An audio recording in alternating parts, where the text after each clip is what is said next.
Hi అండి. అందరికీ నమస్తే. Welcome to my channel Satya home Telugu. ఈరోజు మరొక పచ్చడి వీడియోతో మీ ముందుకొచ్చానండి. అది మావగాయ పచ్చడనమాట. ఇది కూడా ఈ సమ్మర్‌లో నిలవ పెట్టుకుంటారు కదా అందరూ కూడాని. అలాగే నేను కూడా ఈ మామిడికాయలు కొంచెం చిన్న, పెద్ద సైజులో ఉన్నవండి. అంటే గాలిదుమ్మలొస్తున్నాయి కదా! ఆ రాలిపోయిన కాయలనమాట. అవి కొంచెం ఒక్కొక్కసారి తక్కువ ధరకు కూడా వస్తుంటాయి. అవి తెచ్చుకున్నామనమాట. వాటిని ఇలాగా ముందుగా కడిగి, తర్వాత శుభ్రంగా తుడిచి, పీలర్‌తో పైన తొక్కంతా తీసిన తర్వాత ఇలా ముక్కలు కట్ చేస్తున్నాను. ఒక్కొక్కళ్ళైతే మరీ చిన్నగా కట్ చేసుకుంటారు. మేము ఇలా కట్ చేసుకుంటామండి. ఈ అటు ఇటు ఉన్న ముక్కల్ని ఇలా కట్ చేసుకొని, ఇంకా టెంకకుండే ముక్కలనైతే పలుచగా పొడవుగా తీసేస్తున్నాను అనమాట. వీటిని ఇలా తురుముకున్న తర్వాత ఒక శుభ్రమైన క్లాత్‌లో మంచం మీదైనా డాబా పైనైనా ఎండలో బాగా ఎండబెట్టుకోవాలి. సాయంత్రం వరకు ఆరినివనుకోండి ఈ పచ్చడి సంవత్సరం అంతా నిల్వ ఉంటుందన్నమాట. ఇది పచ్చి మాగాయ అండి నేను పెట్టేది. అదే మామూలుగా అయితే ఉప్పులో ఊరేసి పెడతారు. ఇది పచ్చి మాగాయ అనమాట. అప్పటికప్పుడు పెట్టేసుకోవచ్చు. ఈ పచ్చి మాగాయ నిల్వ ఉండదనుకుంటారు చాలామంది. కానీ ఇలా పూర్తిగా ఎండలో ఆరబెట్టడం వల్ల సంవత్సరం అంతా కూడా నిల్వ ఉంటుంది. మంచి రుచి కూడా బాగుంటుందన్నమాట. ఇవి తాజాగా కింద రాలిన కాయలే కాబట్టి ఎక్కడ పోలేదండి. అన్నీ కూడా బాగానే ఉన్నాయి. కాకపోతే కొంచెం చిన్న చిన్నవి, పెద్దవి ఒక్కొక్కటి పెద్దవి అలా ఉన్నాయన్నమాట. ఇక ఇవి కొయ్యడం పూర్తయిన తర్వాత నేను చెప్పాను కదా ఎండలో ఆరబెట్టాను. ఇంకా సాయంత్రం వరకు మనకి వీటితో పని లేదనమాట. ఇక మనం ఈ పచ్చడికి కావాల్సినవి రెడీ చేసుకోవాలి. నేను పావు కేజీ మెంతులు, అర కేజీ ఆవాలు తెచ్చానండి. అలాగే వెల్లుల్లిపాయలు పావు కేజీ ఇంట్లో ఉన్నాయి. సరిపోవని ఇంకో పావు కేజీ తెచ్చాక అవి ఇవి కలిపి అర కేజీ వెల్లుల్లిపాయలని మిక్సీ పడతానన్నమాట. కానీ ఈ మెంతులు మాత్రం నేను కొలతలతో వేస్తానండి. ఈ అర, పావు అని చెప్తున్నాను కదా! మీరు వాటిని లెక్కలోకి తీసుకోవద్దనమాట. ఇక ఇలా మూకుడు పెట్టుకొని కొంచెం దళసరిగా ఉన్నది కేజీన్నర పల్లి ఆయిల్ వేసాననమాట. అంటే వేరుశనగ నూనె వేసాను. పప్పు నూనె వేసుకుంటే ఇంకా మంచిదండి ఆరోగ్యానికి. కానీ వేరుశనగ నూనె వేస్తే టేస్ట్ బాగుంటుంది అనిపిస్తుంది నాకు. పప్పు నూనె అయితే ఇంకా కాస్ట్ ఎక్కువ కాబట్టి అది వాడట్లేదు. నేను కేజీన్నర ఆయిల్ వేసిన తర్వాత ఒక గుప్పెడు మెంతులు, ఒక గుప్పెడు ఆవాలు వేసాను.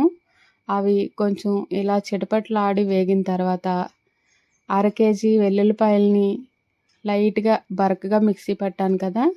అదంతా వేసేసుకొని వేయించుకోవాలండి. ఇక నేను విడిగా ఒలిచిన వెల్లుల్లిపాయలని పచ్చడిలో అయితే వేయట్లేదనమాట. ఆ వెల్లుల్లిపాయలు బాగా వేగించుకుంటేనే మనకి పచ్చడి మంచి టేస్ట్ వచ్చి సువాసనగా ఉంటుందండి. అలాగే ఆవాల్ని అర కేజీ కూడా మెత్తగా మిక్సీ పట్టేశాను. మెంతులను అయితే వేయించుకుని చల్లారిన తర్వాత మిక్సీ పట్టాను. అలాగే ఉప్పు అయితే బయట తెచ్చింది ఉందండి. పచ్చళ్ళకి వాడే ఉప్పు ప్యాకెట్ ఉంటుంది కదా! అది తెచ్చి ఉంచానన్నమాట. కొంచెం గడ్డలు గడ్డల కింద కట్టి ఉన్నది. అది చిదుపుకొని వేసుకోవాలి. ఇక ఎండలోంచి తెచ్చిన మామిడికాయ ముక్కల్ని కొలుస్తున్నానన్నమాట. నేను ఇవి ఆరబెట్టే అప్పుడు కొలిస్తే 7 గిన్నెలు అయ్యిందండి ఈ గిన్నెతోని. ఇప్పుడైతే ఆరిన తర్వాత కరెక్ట్‌గా 4 గిన్నెలు అయిందన్నమాట. ఈ 4 గిన్నెల ముక్కల్ని మనం కలపడానికి వీలుగా ఉండే ఒక పళ్ళెంలో వేసుకోవాలి. నా దగ్గర ఇంతకన్నా పెద్ద పళ్ళెం లేదండి. అందుకని అందులోనే కలుపుతున్నాను. కొంచెం ఇరుకయిందన్నమాట. సాల్టు మనం 4 గిన్నెలు ముక్కలు తీసుకున్నాం కాబట్టి ఒక అరగిన్నె సాల్ట్ వేసుకోవాలండి. అరగిన్నెకి కొంచెం తగ్గించి కూడా వేసుకోవచ్చు. సరిపోకపోతే మళ్ళీ కలుపుకోవచ్చండి సాల్టు. అలాగే ఒక గిన్నె నిండుగా కారం వేసుకోవాలి. నేను తీసుకున్న కారం కొంచెం కలర్ తక్కువగా ఉందనిపించి లైట్గా గోరువెచ్చగా ఉన్న నూనెలో వేసానన్నమాట. అలా అయితే కొంచెం కలర్ వస్తుంది. అలాగే అరగిన్ని ఆవు పిండి వేసాను. అరగిన్ని మెంతిపిండి వేసానన్నమాట. మామూలుగా అయితే పచ్చళ్ళలో స్పూన్లతో వేస్తానండి మెంతిపిండి అనేది. నేనైతే ఈ పిండిని ఎక్కువ వాడతాననమాట. ఇది మీరు మెంతి మాగాయ అని కూడా పేరు పెట్టొచ్చనమాట. అంత అమోఘంగా ఉంటుంది పచ్చడి. మామూలుగా అయితే కారం కూడా వీటితో పాటే ఈ ముక్కల్లో వేసుకొని కలుపుకోవాలండి. మీరు వాడే కారం బాగున్నట్లయితే అలా వేసుకొని కలుపుకోండి. నేను తెచ్చిన కారం అయితే కొంచెం కలర్ తక్కువేమో అని అనిపించింది నాకు.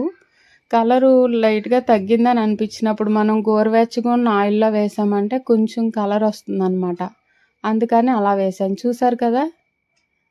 ఈ ఆయిలు వెల్లుల్లిపాయలు వేయించింది తెచ్చి ఫ్యాన్ కింద పెట్టానండి. అది కొంచెం గోరువెచ్చన అయిన తర్వాత ఈ కారం వేసాననమాట.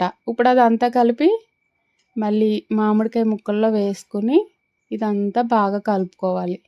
చూసారు కదా! నేను పెట్టిన పళ్ళెమైతే సరిపోలేదండి. ఇంకాస్త పెద్దది పెట్టుకొని కలుపుకోవాలి. అలాగే బయట సాల్ట్ ప్యాకెట్ తీసుకొచ్చాం కదా! పచ్చళ్ళ కోసమనే ప్రత్యేకించి అమ్ముతారండి. అది కొంచెం గడ్డలు కింద అయిందనమాట. కరిగిపోతుంది అనుకున్నాను కానీ చేత్తో కదిపితే కానీ అవ్వట్లేదు. మీరు అలాంటివి తెచ్చి వేసుకున్నప్పుడు ముందే జల్లించి వేసుకోండి. అప్పుడు త్వరగా అయిపోతుంది. ఇక కేజీన్నర ఆయిల్ వేసాం కదా! ఇంకా సరిపోలేదనిపించి మిగతా అర కేజీ కూడా వేసేసరికి ఇలా అయ్యిందండి పచ్చడి. ఇది మీకు వీడియోలో ఎలా కనిపిస్తుందో నాకు తెలియదు కానీ కలర్ అయితే బాగానే వచ్చింది. డార్క్ రెడ్ కలర్ లాగా కనిపిస్తుంది. ఆయిల్ ఇంకా పడుతుందేమో అని అనుకుంటున్నా అండి. ప్రస్తుతం అయితే ఇంట్లో ఇంకా ఆయిల్ లేదు కాబట్టి ఈ 2 కేజీల ఆయిల్‌తో శుభ్రంగా కలిపేసాననమాట. ఇక ఉప్పు అది ఏమీ చూడక్కర్లేదండి ఇప్పుడు. 3 రోజుల తర్వాత మళ్ళీ మనం కలుపుకుంటాం కదా! అప్పుడు చూసుకోవాలనమాట. ఇప్పుడైతే ఆయిల్ అలాగా కరెక్ట్‌గా సరిపోయింది. కానీ మెంతిపిండి, ఆవపిండి వేసాం కదా! అది ఇంకా పీల్చుకుంటుంది కాబట్టి తర్వాత కలిపినప్పుడు ఆయిల్ వేయాలి మళ్ళీని. ఇప్పుడు ఈ పచ్చడి వేయాల్సిన డబ్బాలో నేను కొద్దిగా ఆయిల్ వేసాను. అది వేసిన తర్వాత ఇది వేసుకోవాలి. మీ దగ్గర జాడీ ఉంటే జాడీలో వేసుకుంటే మరీ మంచిదండి. పచ్చళ్ళని జాడీల్లోనే భద్రపరుచుకోవాలి. లేదా గాజు సీసాల్లో అయినా వేసుకోవాలన్నమాట. నా దగ్గరున్న ఈ ప్లాస్టిక్ జార్‌లో వేస్తున్నాను నేను. అది కూడా ఎక్కడ తడనేది లేకుండా అన్నీ శుభ్రం చేసుకొని మనం పచ్చళ్ళనేవి ప్రిపేర్ చేసుకోవాలి. ఈ పచ్చడి 3 రోజులు మగ్గేసరికి మంచి టేస్ట్ వస్తుందండి. అప్పుడు ఒకసారి కలిపి ఒకవేళ ఉప్పు తగ్గిందనిపిస్తే అప్పుడు ఉప్పు కలుపుకోవచ్చు, ఆయిల్ కలుపుకోవచ్చండి. కారం అయితే సరిపోతుందనమాట. అలా పచ్చడి డబ్బాలో పెట్టిన తర్వాత ఇలా సమానంగా నొక్కామంటే ఆయిల్ ఏమైనా పైకి తేలాల్సి ఉంటే తేలుతుంది. సరిపోకపోతే కనుక అలాగే ఉంటుంది. నేను మళ్ళీ మీకు తీసి చూపిస్తాను 3వ రోజున. ఈ పచ్చడిని ఇంక పక్కన పెట్టేసుకోవడమేనండి. చాలా బాగుంటుందండి. టేస్ట్‌గా ఉంటుంది. సంవత్సరం అంతా కూడా నిలవ ఉంటుంది. ఇక పచ్చడి కలిపిన ప్లేట్‌ని మనం వదలం కదా! ఆల్రెడీ అన్నం అయిపోయిందండి ఇంట్లో లేదని చెప్పి మళ్ళీ ఈ ప్లేట్‌లో కలపడం కోసమని అన్నం వండాననమాట. మేము ఇలా ఫస్ట్ వండేది దేవుడి దగ్గర పెట్టడం అలవాటండి. అందుకని గిన్నెలో కొంచెం తీస్తున్నాననమాట. ఫస్ట్ కలిపిన పచ్చడి కదా! అందుకని. వేడి అన్నం కలిపాను కదా! అందుకు తీసాననమాట. ఇక ఈ పచ్చడిని ఇలా కలుపుకొని మా పిల్లలకి పెట్టి నేను తిన్నాను. చాలా బాగుందండి. కాకపోతే ఇప్పుడే కలిపాం కాబట్టి కొంచెం అయితే చేదుగా ఉంటుంది. మిగతాదంతా బాగానే ఉంది. ఇక 3 రోజుల తర్వాత ఇలా మూత ఓపెన్ చేసి చూపిస్తున్నాను కదండి మీకు. ఆయిల్ అయితే ఇలా పైకొచ్చిందనమాట. గరిటతో కలిపి చూపిస్తానండి. ఇంకా ఎక్కువ తేలాలి ఆయిల్ అయితే. చూడండి లోపల కలుపుతుంటే ఇంకా కొంచెం పిండిలాగా కనిపిస్తుంది కదా! ఇంకొక అర కేజీ పైనే ఆయిల్ వేయాలన్నమాట. ఆయిల్ తెచ్చాక కలుపుతాను. ప్రస్తుతానికైతే మీకు ఇలాగే చూపిస్తున్నానండి. ఈ పచ్చడి ఎక్కువ మెంతిపిండి వేసుకుంటే అందరూ తినొచ్చనమాట. అంటే డయాబెటీస్ ఉన్నవాళ్ళు కూడా నిరభ్యంతరంగా తినొచ్చు. అలాగే ఆవపిండి అందరికీ పడదండి. చాలామందికి కొంచెం మెడిసిన్ వాడే వాళ్ళకి పడదన్నమాట. అలాంటి వాళ్ళు నేను అరగిన్నె వేశాను కదా! అరగిన్నెకి బదులుగా పావు గిన్నె వేసుకోండి. మెంతిపిండి మాత్రం అరగిన్ని వేసుకోండి. మెంతులు తినడం అందరికీ కూడా ఆరోగ్యానికి చాలా మంచిది కాబట్టి మెంతుల్ని ఎక్కువ యూజ్ చేయండి. పచ్చడి కమ్మగా అన్నమాట. కొంచెం ఊరే వరకే లైట్‌గా చేదనిపిస్తుంది కానీ తర్వాత అంతా బావుంటుంది. ఇది వేడివేడి అన్నంలో వేసుకొని తింటే చాలా బావుంటుంది. అలాగే మనం డైలీ టిఫిన్‌లోకి కూడా వేసుకొని తినొచ్చు. ఇది కొద్దిగా మిక్సీ పట్టి అందులో పెరుగు వేసుకుని తిన్నామంటే మన దోసల్లోకి చాలా బావుంటుందండి. ఇక ఈ పచ్చడి తొనల్లాగా ఉంది చూసారా? పెరుగన్నంలో నంచుకుంటే ఎంతో బావుంటుంది. మీరు కూడా ఇలా ట్రై చేసి చూడండి. పచ్చడి అయితే చాలా టేస్టీగా ఉంది. మెంతిపిండి ఎక్కువ వాడడం వల్ల అందరూ తినొచ్చనమాట. వెయిట్ లాస్ అవుతాము. అలాగే బాడీకి చలువ కూడా. ఎందుకంటే మెంతులు ఫ్రై చేసి వేసాం కాబట్టి ఆరోగ్యానికి చాలా మంచిదండి. ఇదండి ఈరోజు నేను పెట్టిన మెంతి ఆవకాయ, మెంతి మాగాయ అనే అనొచ్చు దీన్ని. అంటే మెంతిపిండి ఎక్కువ వేసాను కాబట్టి అలా అంటున్నానన్నమాట. మెంతి మావగాయ అన్నమాట. ఇంకా ఆవకాయ పట్టలేదు.